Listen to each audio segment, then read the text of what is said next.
పుట్టిన నేలను నమ్ముకున్న పొలాన్ని నీడనిచ్చిన ఇంటిని వీడలేక ఆవేదనతోని బాధతోని వాళ్ళ బాధను చెప్పుకోనికే అధికారుల దగ్గరికి వెళ్ళినప్పుడు మరి అక్కడ జరిగిన తోపులాట మేము చెప్పట్లేదు, అధికారుల పైన జరిగిన ఘటన ఏదైతుందో అది బాధాకరం, మేము కూడా దాన్ని ఖండిస్తూ ఉన్నాం.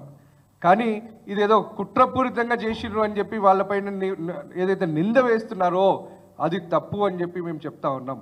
అక్కడ సంఘటన జరిగింది, అనుకోకుండా జరిగిన సంఘటన.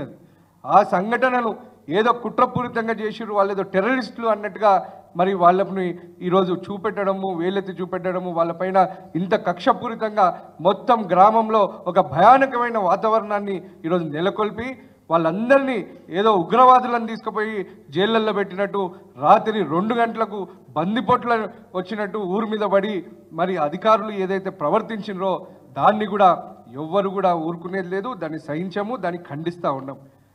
మరి ఇదంతా ఒక న్యాయపరంగా ఇవన్నీ జరుగుతూ ఉంటే మరి మా సోదర మాజీ ఎమ్మెల్యే నరేందర్ రెడ్డి గారు మరి ఆయన రైతుల పట్ల ప్రజల పక్షాన నిలబడి ఆయన అడుగుతూ ఉన్నారు. అంతే తప్ప ఈ సంఘటన రోజు ఆయన అక్కడ లేరు, ఈ సంఘటనకు ఆయనకు ఎటువంటి సంబంధం లేదు.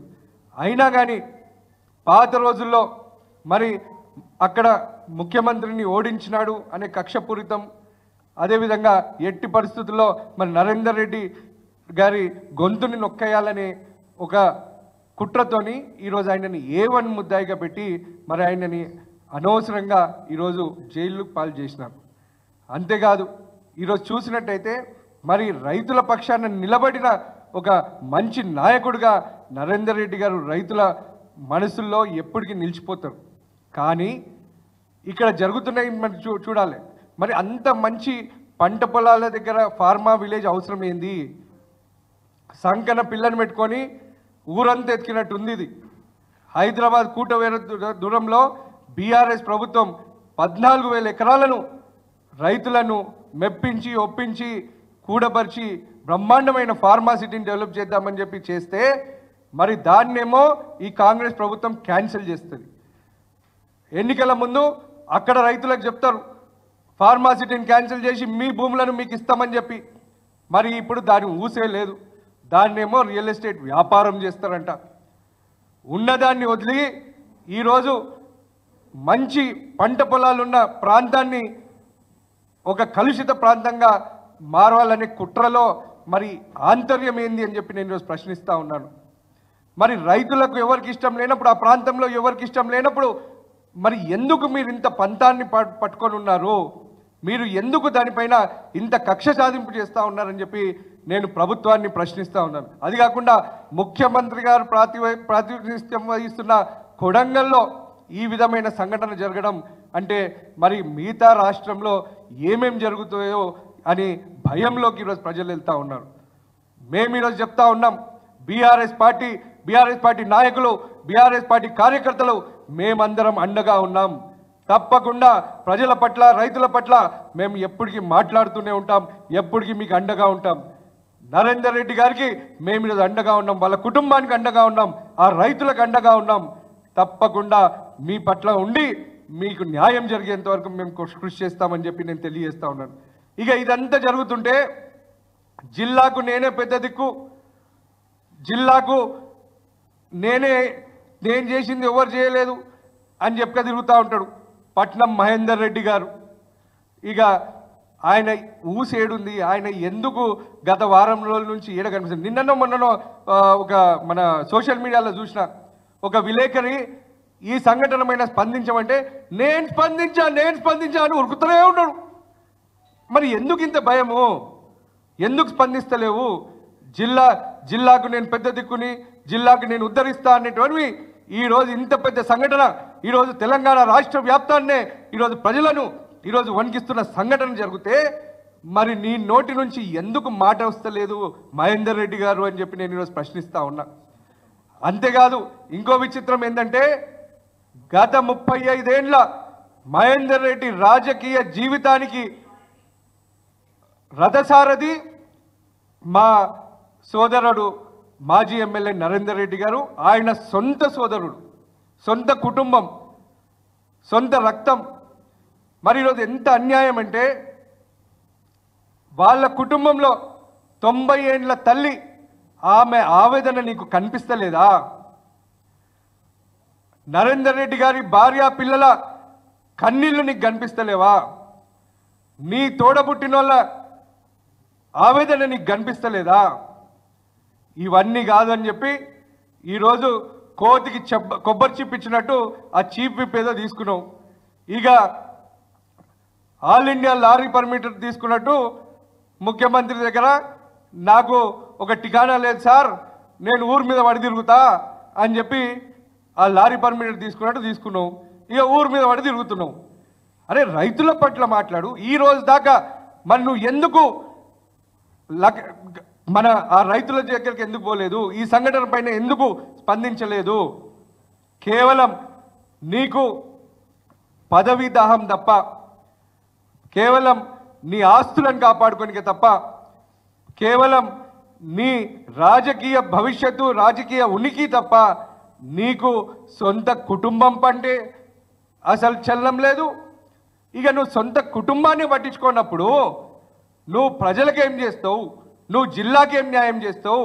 ఏమనంటే 30 ఏళ్ళ సీనియర్ని నేను, పట్నం ఫ్యామిలీ అంటావు. యాడుంది నీ పట్నం ఫ్యామిలీ అని చెప్పి నేను ఈరోజు ప్రశ్నిస్తా ఉన్నా. ఇంకో కుట్ర కూడా ఉంది.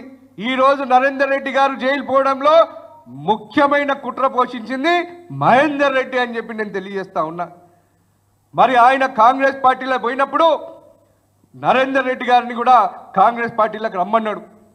నరేందర్ రెడ్డి గారు నేను కేసీఆర్ గారిని, కేటీఆర్ గారిని, బీఆర్ఎస్ పార్టీని, నన్ను నమ్ముకున్న కార్యకర్తలు నేను వదిలి రాను అని చెప్పితే మరి ఈరోజు జైలుకు పంపించడంలో కూడా మహేందర్ రెడ్డి చెయ్యుంది అని చెప్పి నేను ఈరోజు తెలియజేస్తా ఉన్నాను. నేను ప్రజలందరితో విజ్ఞప్తి చేస్తా ఉన్నా, మీరు గమనించాలి.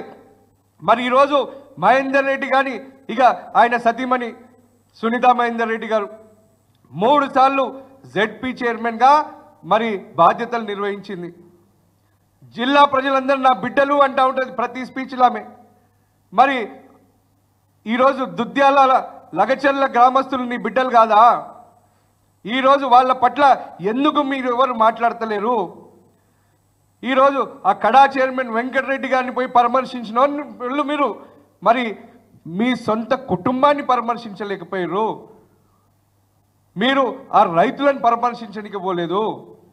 మరి మీరా నిజంగా ప్రజల పట్ల ఆలోచించే వ్యక్తులు? మీరు ఇవన్నీ గమనించాలి. అంతేకాదు నేను ఈరోజు డిమాండ్ చేస్తా ఉన్నా, వికారాబాద్ జిల్లా ప్రజల పక్షాన దుద్యాల మండలంలో ఉన్న లగచెల్ల గ్రామస్తుల పట్ల నేను ఈరోజు డిమాండ్ చేస్తా ఉన్నా. మీరు ఏదైతే కుట్ర పన్ని ఈరోజు కేసులు పెట్టినారో, ఛార్జ్ షీట్లో దాఖలు చేసిన పేర్లు ఏవైతున్నాయో దాంట్లో ఇంకో విచిత్రం ఏంటంటే ఆ రోజు ఆ సంఘటనలో లేని వ్యక్తుల పేర్లు కూడా నమోదు చేసి వాళ్ళని కూడా తీసుకుపోయి టార్చర్ పెడతా ఉన్నారు. వాళ్ళు మా బీఆర్ఎస్ పార్టీ కార్యకర్తలు, నాయకులు. ఈరోజు చూసినట్టయితే కొంతమంది ఆ గ్రామంలో ఉన్న ఉప సర్పంచ్ ఆయన కాంగ్రెస్ పార్టీ వ్యక్తి, ఆయన పేరు ఉన్నప్పటికీ ఆయన అబ్స్కాండింగ్ అని చూపిస్తూ ఉన్నారు.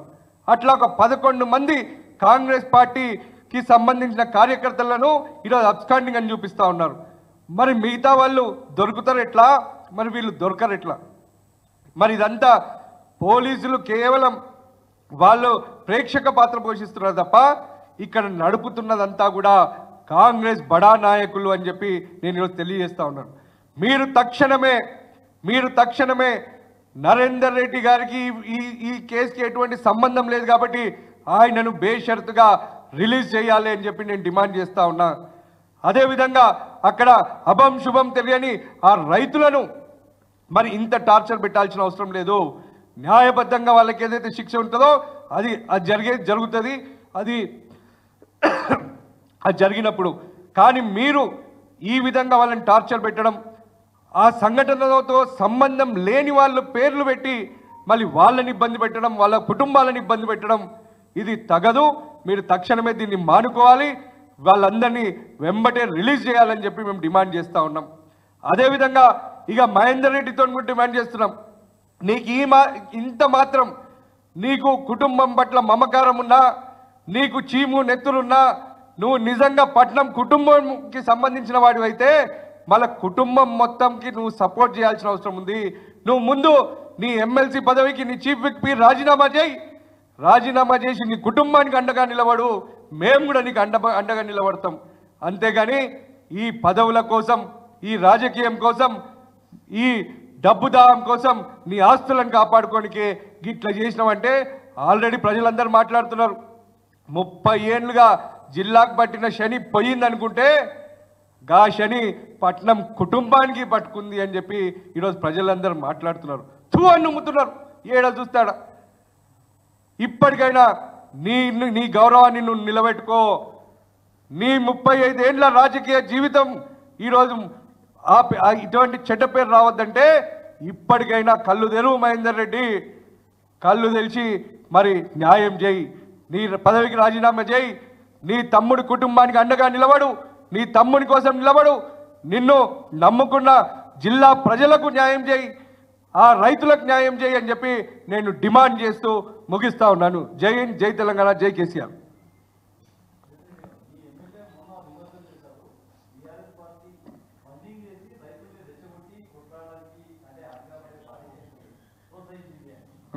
ఆయన ఏమన్నా షెర్లక్ హోమ్సా? ఆయన షెర్లక్ హోమ్స్ అయితే మొత్తం అంత స్టోరీని చెప్తాడు ఆయన. మరి అటువంటి నింద ఆరోపణ చేసినప్పుడు తప్పకుండా ఆరోపణ వెనుకల ఉన్న నిజాలు ఏమున్నాయి, ఆధారాలు ఏమున్నాయి అనేది చూపించి మాట్లాడాలి. ఏదో నోటికి వచ్చినట్టు మాట్లాడు అనేది ఇది తప్పు అని చెప్పి నేను తెలియజేస్తాను.